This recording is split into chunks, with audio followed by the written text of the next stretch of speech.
Estamos en nuestra campaña de Al habla con los expertos de ciberseguridad y hoy tenemos con nosotros a Javier Jaraba. Javier, tú eres director para Iberia y Latinoamérica de la empresa ¿cómo se llama? ¿Tú lo sabes? Security. Transmist Security, ¿no? Sí, y sois a su vez partner de AEFI, que es la Asociación Española de Fintechs. Efectivamente. Y tú lo que haces es ser el portavoz oficial que han decidido en la asociación para que nos des tu testimonio. Efectivamente. Nos han pedido que hablemos con vosotros. ¿Perdona? Que nos han pedido que hablemos con vosotros sobre el tema de, bueno, como expertos en ciberseguridad, ¿no? Sobre una serie de temas que queríais comentar. Exacto. Entonces, la primera pregunta que queremos hacerte es, ¿qué nos puedes destacar de la importancia que tiene la ciberseguridad al día de hoy? Hombre, la ciberseguridad, quiero decir, aparte, obviamente, mi empresa se dedica a eso, o sea que te voy a decir que es una cosa sumamente relevante, pero vamos, el por qué, yo creo que es un poco intuitivo. Al final estamos en un mundo que es cada vez más digital, ¿no? Llevamos ya unos años, o sea, no es solo desde la pandemia, en la que cada vez hacemos más cosas online y desde que se ha destacado la pandemia, pues por desgracia nos hemos visto obligados a hacer de forma digital muchas cosas que antes teníamos que hacer o que podíamos hacer en persona. Entonces, ¿eso que está llevando? Pues que toda nuestra información, todas nuestras interacciones con amigos, con familia, con empresas, con bancos, con la administración pública, con hospitales, con todo lo que nos rodea, se hagan cada vez más a través de Internet generalmente.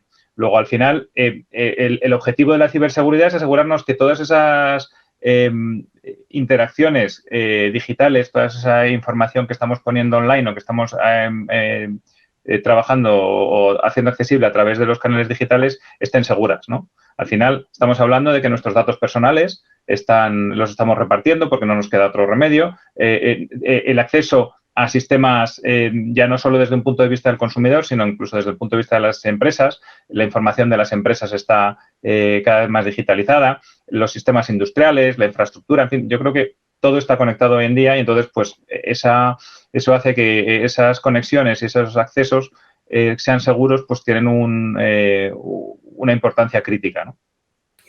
Javier, ¿y cuáles son los ciberataques más comunes?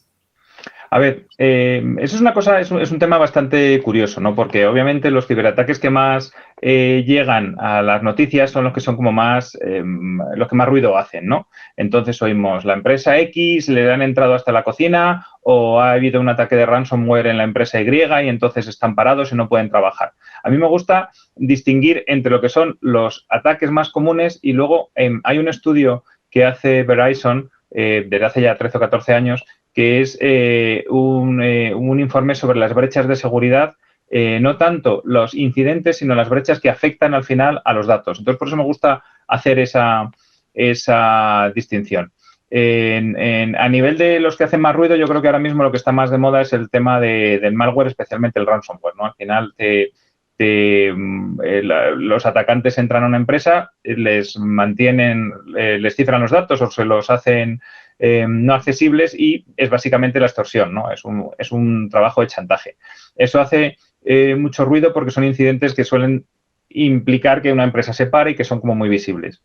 Pero luego, si vamos a lo que son por número y por impacto en lo que viene a ser la vida real del día a día de la gente, los incidentes más habituales son incidentes como menos técnicos o menos exóticos, ¿no? Muchos de ellos se basan en que al final nos roban las credenciales, nos roban las contraseñas para acceder a donde sea, ¿no? Pues a nuestras redes sociales, a nuestro correo electrónico, a nuestra banca online y con esa información pues obtienen nuestros datos y los atacantes saben sacar partido cuando tienen acceso a los datos de los usuarios. Entonces, por eso digo que es una paradoja. Si ves al estudio este que te he mencionado, más del 60% de las brechas, o sea, de ataques donde ha habido al final pérdida de datos, donde ha habido al final un impacto económico, están relacionados con contraseñas robadas. Pero como es menos, no sé cómo decirlo, menos sexy o menos atractivo desde un punto de vista de las noticias, probablemente tienen menos ruido a nivel mediático. Pero vamos, hay ataques para todos los gustos, ¿eh?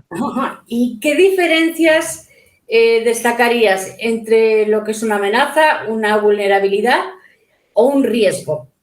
Eso es una buena pregunta que enlaza con lo que hemos comentado antes. Al final, amenaza es el potencial de un ataque. O sea, amenazas es algo sobre lo que no tenemos, o tenemos relativamente poco control, ¿no? Amenazas podríamos decir que son aquellos atacantes o aquellas fuerzas externas que suponen un potencial peligro para nosotros, donde nosotros podemos ser nosotros como personas individuales o podemos ser nosotros como empresa o como organización. Entonces, claro, depende de quién seas, ¿no? No tienes las mismas amenazas si eres un banco, donde vas a tener a todos los ciberatracadores intentando entrar para llevarte el dinero, que si eres un usuario individual, que tu perfil de exposición es distinto. Pero entonces las amenazas están ahí fuera, ¿vale? Y muchas veces existen, pues, por quién somos. Las amenazas a las que se enfrenta los servicios secretos son distintas a las amenazas a las que se enfrenta una ferretería de la esquina que se ha ido online, ¿no? Pero eso hay que ser consciente, ¿no? De quién eres y quién puede estar interesado o puede tener algún interés en atacarte, ¿no? Luego, lo que sí podemos controlar, ¿vale? Son las vulnerabilidades y los riesgos, ¿vale? Las vulnerabilidades, al final, son potenciales puertas de entrada a nuestros sistemas. Son agujeros, bien sea técnicos, bien sea de proceso, ¿no? Pues puede ser, al final, una vulnerabilidad, por ejemplo, por irnos del mundo online es yo me dejo la puerta de casa abierta, ¿no? Pues obviamente eso es una vulnerabilidad. Si no lo ve nadie, si no se entera nadie, o si la puerta que me he dejado abierta es la del jardín al cual no puede acceder nadie, pues el riesgo que eso asocia es menor, ¿no? Entonces, para que un ataque tenga éxito, tengo que tener, obviamente, una vulnerabilidad, es decir, una forma de que los atacantes puedan acceder, y luego tengo que tener, tiene que haber una amenaza, algún atacante que esté interesado en explotar esa vulnerabilidad, y entonces combinando esas dos cosas es donde llegamos al riesgo, ¿no? Que es una medida de cómo de probable o qué impacto puede tener, ¿no? Pues lo mismo, ¿no? Si me dejo la puerta de casa abierta durante 5 minutos, pues a lo mejor el riesgo es relativamente alto, aunque la vulnerabilidad sea muy corta, porque vale, sí, si no se entra nadie, bien, pero si entran me pueden dejar la casa vacía, ¿no? Entonces el riesgo, cuando tú estás al final, es imposible tapar todos los agujeros o todos los posibles vectores de acceso. Sí, efectivamente, peligros, es un buen término. Pero tienes que hacer un análisis de qué pasa, ¿no? Es lo de, dices, hombre, pues la probabilidad de que se me pegue fuego la casa es baja. Pero si arde la casa, pierdo todo. Entonces el riesgo es muy alto, ¿no? Es un poco lo que al final la gestión de la seguridad informática, como yo creo que de casi todo en la vida, es un tema de gestión de riesgo. Es decir, oye, ¿qué pasa si pasa esto y cuánto me preocupa? Entonces, ¿qué voy a hacer para evitarlo, ¿no? ¿Ok? No sé, si te cambian la página web que tienes online, pues es un impacto porque la imagen de marca se ve perjudicada, pero en el fondo no pierdes datos, no pierdes dinero, ¿vale? Pues a lo mejor es un riesgo menor que si efectivamente te vacían las cuentas, que tienes que cerrar la empresa. ¿Ok? ¿Estarás de acuerdo en que la formación continua es la vía de estar actualizado en los temas de ciberseguridad? La verdad que lo que hace bonito o sea, como la tecnología en general evoluciona muy deprisa. Entonces, estar al día en cualquier campo tecnológico es sumamente importante, ¿no? Porque al final, un poco lo que nos mantiene en valor en el mercado es nuestros conocimientos. Lo que le diferencia la ciberseguridad, yo creo, de otros ámbitos tecnológicos es que además es una especie de competencia. O sea, mantenerse al día en la tecnología, hay que enterarse de cómo va evolucionando la tecnología, pero en la ciberseguridad estamos además trabajando contra atacantes que son inteligentes. O sea, es como una partida de ajedrez, digamos. No es solo cómo cambia la tecnología, que tienes que saberlo para saber cuáles son las vulnerabilidades y los riesgos, cómo cambias. Al final, pues lo que se arregla por un lado se estropea por el otro, ¿no? Hace las cosas de una forma diferente para conseguir unos beneficios, pero al final pues también tienes que ver si eso te genera nuevas vulnerabilidades. Y luego también hay que entender cómo cambia el panorama de los atacantes. O sea, quiero decir, no es solo lo que yo puedo hacer en mi lado, sino lo que a los atacantes se les ocurre hacer. Entonces, sí, es un sector en el que es importante mantenerse al día. ¿Cómo te mantienes al día? Pues hay que tener un cierto interés personal. Es decir, al final es un campo que tienes que tener un interés porque no es solo formación reglada que te ayuda, sino también es un tema de que tienes que estar conectado con la industria. A ver, estoy seguro que pasa, o sea, que es lo mismo en todos los otros sectores de la industria y del mercado, pero yo creo que en ciberseguridad como que la diferencia de tiempo entre que algo sea una cosa de la cual están hablando los más punteros, hasta que llega a ser una cosa de la que haya que ocuparse o que tenga que tener en cuenta la mayoría de los practicantes de la profesión, la ventana de tiempo es más pequeña. Entonces, es necesario reciclarse más deprisa, ¿no? Yo creo que ahí en ese aspecto ayudan mucho pues las asociaciones profesionales, los grupos de trabajo de colegas, que al final lo que hacen es pues te ayudan a destilar lo que viene a ser un montón de ruido a lo que viene a ser más relevante para tus necesidades, ¿vale? ¿Qué empleabilidad crees tú que se va a generar en los próximos años en ciberseguridad? A ver, ciberseguridad es un sector que no tiene paro, ¿vale? Quiero decir, si vas a Internet y empiezas a buscar información, los números son espectaculares. Hay gente que dice que hay 4 millones de vacantes de perfiles de ciberseguridad sin cubrir. Hay gente que te dice que en el 2023 van a ser 5. Ahora mismo, ayer estaba mirando noticias y parece ser que en Estados Unidos, a día de hoy, hay más de 500.000 de vacantes de perfiles de seguridad y en general las empresas no pueden cubrir la demanda, ¿vale?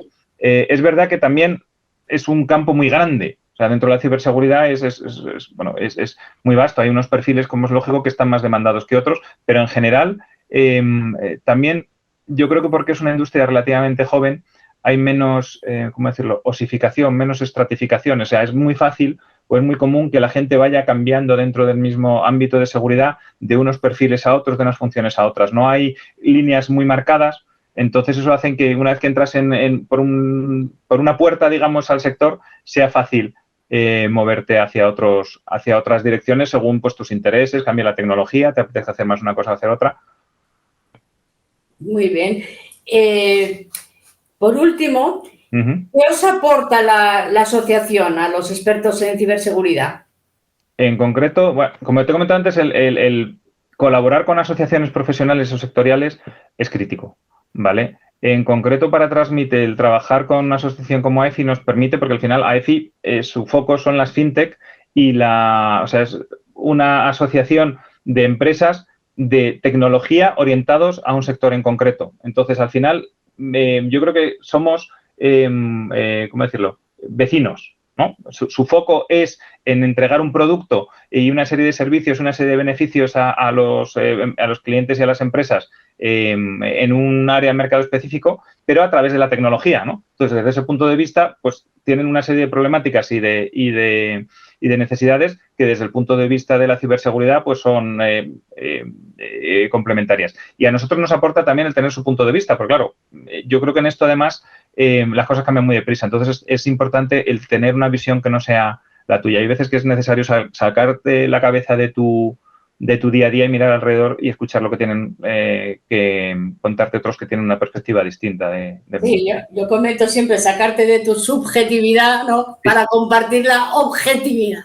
Efectivamente. Pues Javier, muchísimas gracias por todo lo que nos has aportado y nos has clarificado de este sector tan especializado y ya sabes dónde nos tienes. Estupendo. Muchas gracias. Un placer hablar contigo. Y siempre. Chao. Hasta luego. Chao.